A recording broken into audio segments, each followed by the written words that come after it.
zona da mbuye ife tikuwakumbukira abale ndi alongo athu amgulu lathu amene tinali kuimba nawo.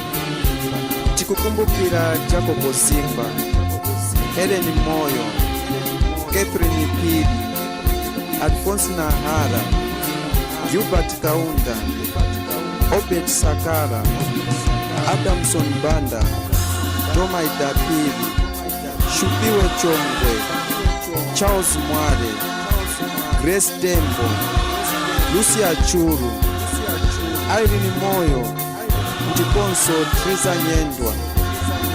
Tikuwakumbukira mbuye anthuwa chifukwa pamaso pano mbuye palibe wakufa, onse ndi amoyo.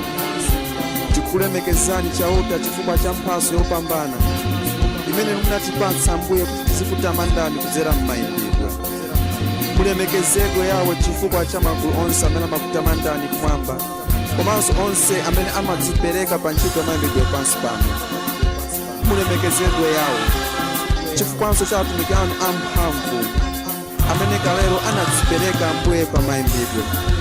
Onsewa tikuwakumbukira yawe Mulungu wathu, Mulungu wamphamvu zonse, chifukwa anatithandiza kuti ifenso chikhulupiriro chathu pa mayimbidwe chikule. Landirani ulemerero, mayamiko ndi matamando pa nthawi zosatha. Amen.